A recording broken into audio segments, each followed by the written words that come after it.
Hi guys, welcome back to another fragrance review on this channel and thanks so much for tuning in again. So in today's video I'd like to talk a little bit about Layton Exclusif by Parfums de Marly and how it compares to the original Layton by the same brand.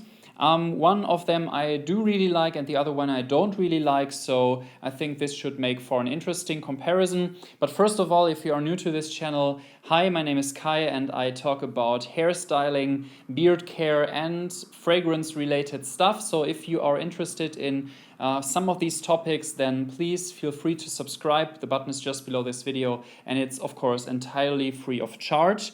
So first of all, the brand Parfums de Marly, this is actually the first fragrance that I own a full bottle of by the brand. I've tried a couple of them. I've tried Acaster, Herod, then Pegasus, the original Layton, of course. Then I have Kuyuhan or how it's called. I have Byerly and samples of all of those fragrances actually. And this is actually one of the fragrances that I do really enjoy. So that's your spoiler right there. And I didn't enjoy the original Layton too much. Basically, the original Layton for me was way too mainstream. It was way too sweet as well. So when I tried it, which is about a year ago or 1.5 years ago, it was a little bit warm outside and I didn't really enjoy how sweet it was. It was too aptly sweet for me.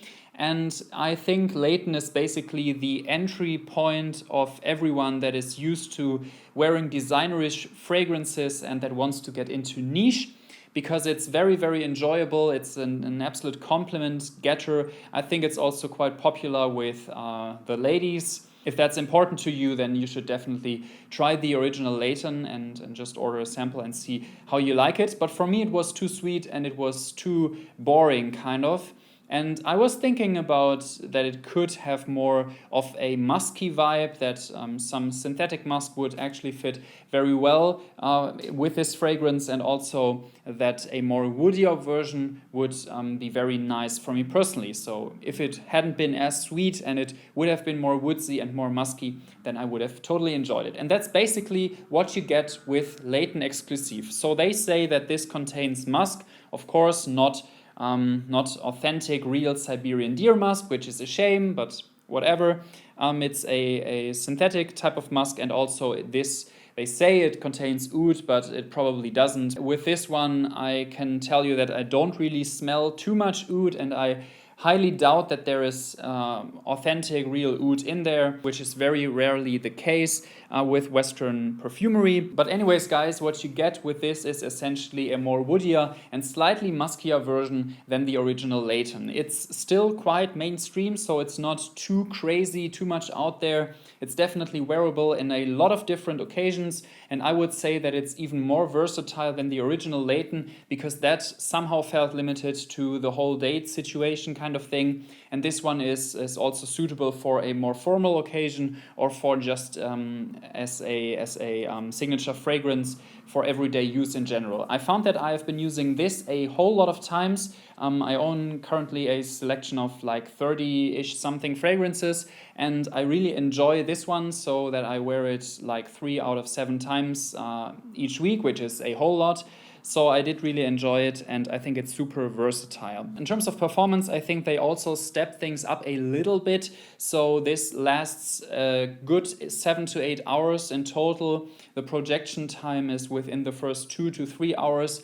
And even after that, I get the occasional whiff of the fragrance, which is really nice. And actually, I also would say that this is more of a hot weather fragrance, or at least more than the original Layton, because I can pull this off with 20 to 25 degrees Celsius with no problem at all. And I think because it is more woody, it works better with hotter temperatures in general. Of course, you only can get a 75 milliliter bottle. It's, I think, a little bit more expensive than the original Layton, which is fine for me because it's more of a niche fragrance, and that's totally fine with me. And one funny thing that I noticed, because everyone keeps talking about the caps by Parfums de Marly, this cap is actually heavier than the rest of the bottle, which is kind of funny.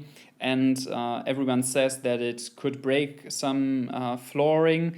and I do not doubt that. I really actually believe that. So my conclusion is that this is a woodier, spicier, and slightly muskier version of the original Layton. I think it's great if you did kind of enjoy the original one or didn't enjoy the original one because it was too mainstream and you wish for a more niche version of it. I think you would be very happy with this one. They stepped up the performance quite a bit, and I think it's a very good deal for the price, but still more of a mainstream type niche fragrance in general. So if you are just getting into it, you might want to check this out as well. That's it for this video, guys. Thanks so much for watching. If you did enjoy this video, please leave me a thumbs up, and if you have any fragrance recommendations for me, then please leave them in the comment section down below. I'm happy to see you again next time, so thanks for watching, guys, and bye bye.